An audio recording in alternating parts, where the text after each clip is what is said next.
Well, as always, it's hard to choose what to put in, even, but in my case, I actually hadn't written a great deal in the past year.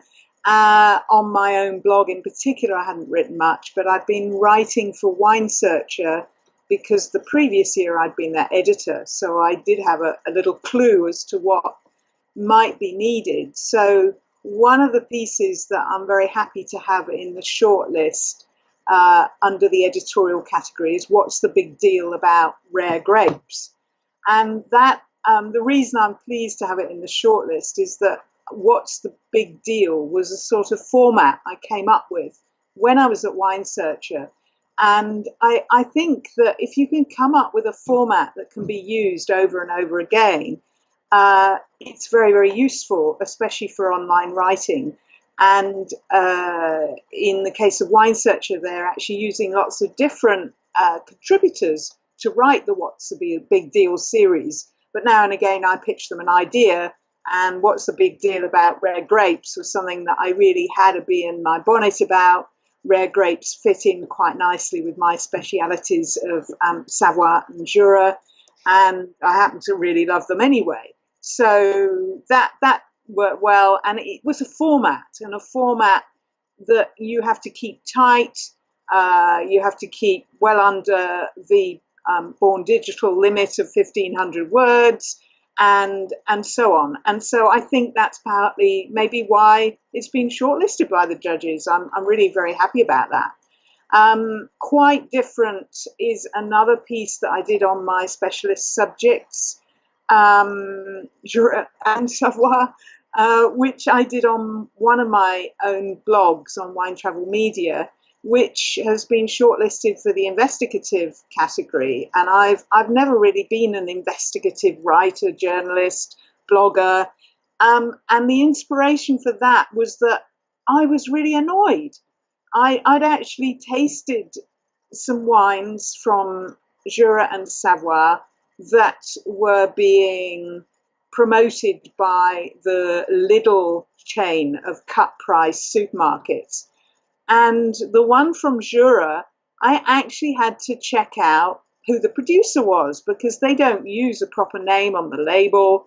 So I did start this little bit of investigation, and I knew the master of wine, one of the masters of wine who advises this chain in the UK, but he wasn't able to give me any information. Nobody could give me any information. So I had to start digging, and that was fun. And I think that even though I'm not a trained journalist, I'm not a natural investigative journalist, actually digging into that because I knew my subject and then sharing it, writing about it in the online form really worked. And I was able to do it with bring in some other wines that were in supermarkets and sort of make it into a story about whether these two little niche areas that are considered these tiny areas promoted by independent shops, by restaurants, wine bars, and so on, could actually go mainstream. And the answer is more or less they can't, but some people are trying to make them so. Anyway, it was just a sort of, that was the inspiration by that piece. And the third shortlisted entry that I have, for which 3 I'm pretty impressed with, is an opinion piece. And I don't usually write opinion pieces, but this was for Wine Searcher once again. And it was published in January. And I almost specifically wrote it for January because it was Don't Supersize My Wine Glass, and a story about something that's been a bee in my bonnet for a long time about big wine glasses and how possibly they encourage us to drink too much. So it was very much on the moderation theme, but I tried not to make it too judgmental, but just to raise a few points about how big wine glasses have become, and maybe we don't need them that big.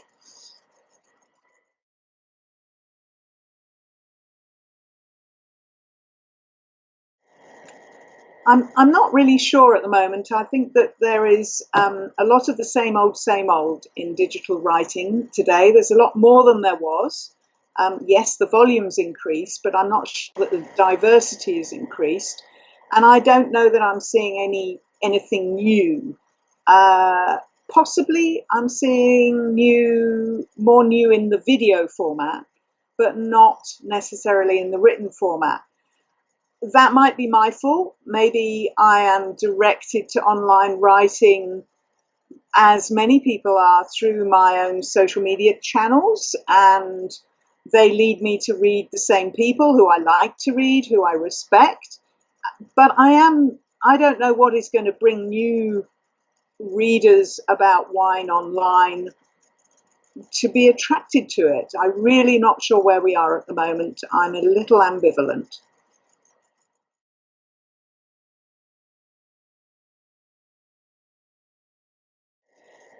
I think that new people or people coming in new, should we say, to communicating about wine in whatever form, written or video form, online or offline, frankly, need to get as wide an experience as possible within the wine business, the wine trade, whether it's in their own country, whether it's visiting, whether it's spending a month making wine, whether it's just exploring wine regions.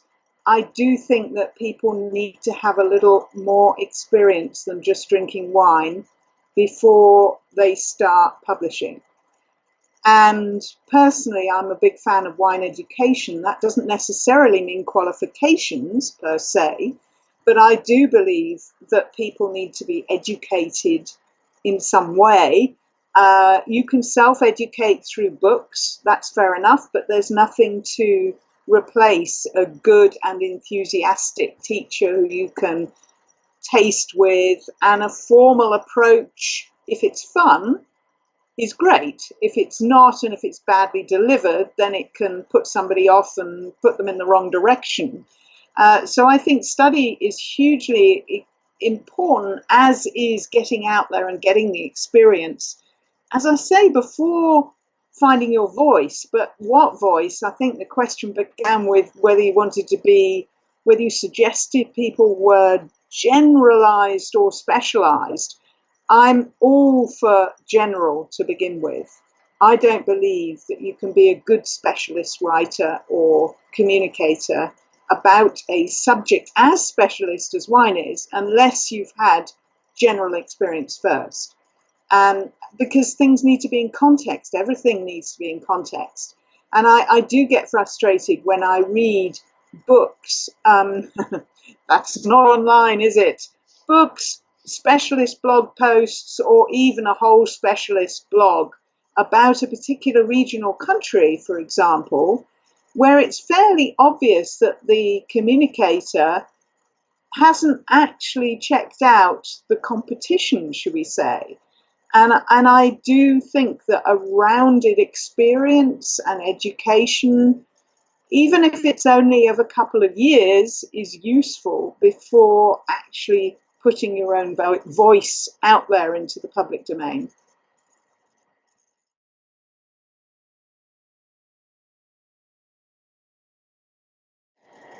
It's a huge question, and I don't have a crystal ball.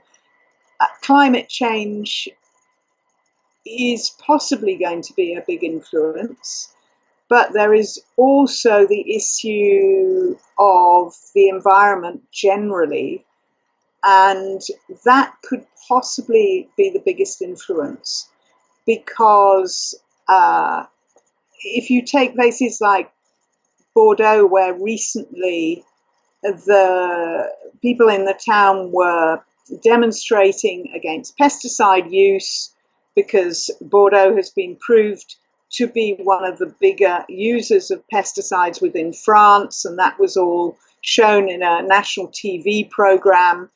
That is making the man in the street, so to speak, in France more aware of environmental issues and possibly going to direct their buying choices. I know full well this has already happened in sophisticated markets like New York and San Francisco. How much that actually filters through to wine buying choices in the next 5 to 10 years is a good guess, but it's linked together with climate change and with other political issues as well. We've had some pretty traumatic changes recently in both Europe and the US, and they could actually have quite an effect on wine. A fellow writer, blogger, Alder Yarrow, has just written on jancysrobinson.com about the problems of immigrant labor in the US and how that might be impacted by the recent US presidential elections. And in coming back to France, where I know some very, very angry producers about the increase in legislation that they had to deal with over harvest recently, and how many extra pieces of paper each year they have to fill in order to have pickers from any country other than France, and this and that. And all these things are going to get a lot worse before they get better, and may actually filter down to the consumer. So it's a big, big question.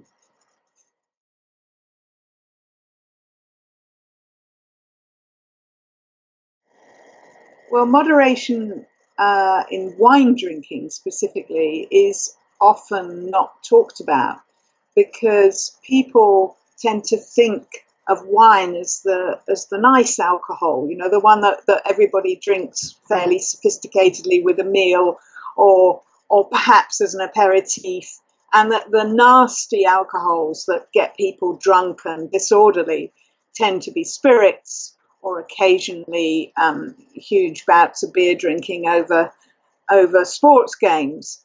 But wine is a huge issue, especially for women, and it is our responsibility as communicators. I've been an educator and a speaker for many years, as well as a writer, and it's our obligation, I believe, to make people aware of how much alcohol is in each bottle, the alcohol level, how that translates to glasses, which I sort of picked on for the post I wrote for Wine Searcher, Don't Supersize My Wine Glass, because I was actually accused in a few comments about that of being rather making people yawn, really. You know, why go on about big wine glasses? We're all sensible, but are we? And the question of units is so very complicated, and I think that we should do everything we can, shall we say, initially not to promote overindulgence. That's the fundamental for communicators in wine. Do not promote overindulgence. Promote enjoyment, of course, but promote just sensible ways of drinking with meals, and do not get into writing a post or showing a video that actually does show people becoming very obviously inebriated.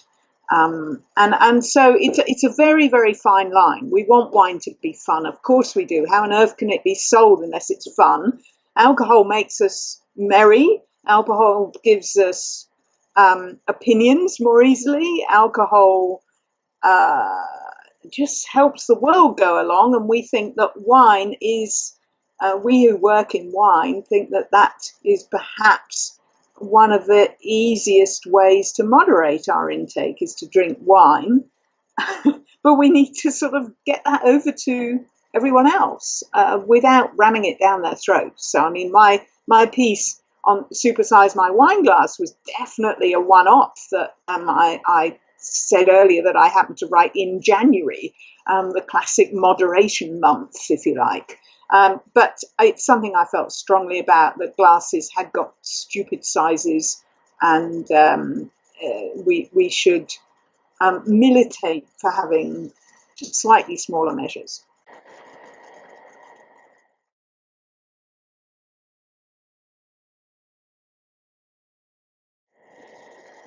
I would love to say that writers and journalists had the most influence over what everybody drinks, but very sadly, I think in reality we have the least influence.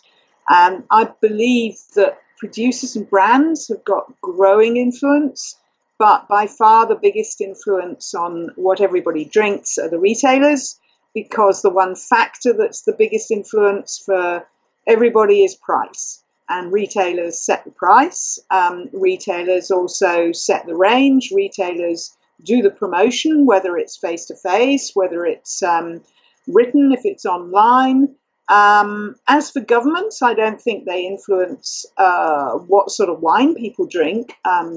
They might have a very slight influence on what type of alcohol or how much alcohol people are drinking, but not on the types of wines. In future, oh, I don't know. I think there's a risk that brands, big brands, may become even more powerful, whereas I would hope that the producer names in wine, the smaller names, become more and more an influence. I think their influence has been growing, and I'd love to see them grow further.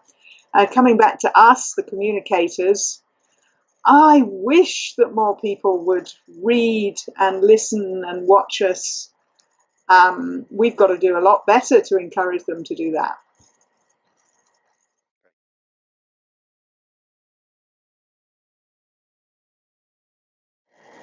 I think all of these different profiles work together.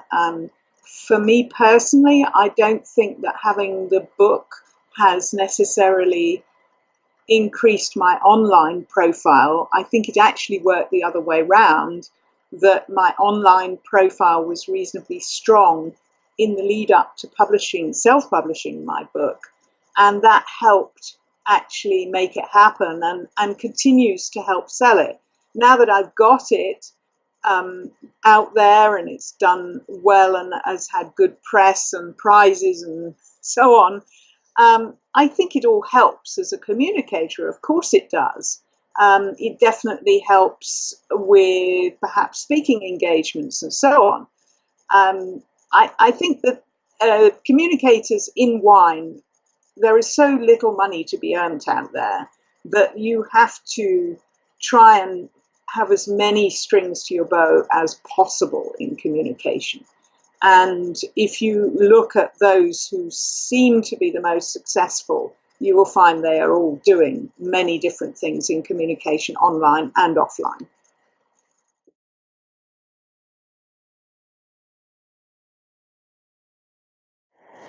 Well, the plan right now is to finish the research and get down to the writing of book 2, Wines of the French Alps, focusing on Savoie, but a few other mountain areas in France too. I'm very much hoping that I will be able to publish it, and I will be self-publishing it once again in the same style as Jura Wine. I'm hoping it'll be out there by next autumn or fall if you're in the US. That's 2017, and I almost certainly will do a Kickstarter project on it in early spring.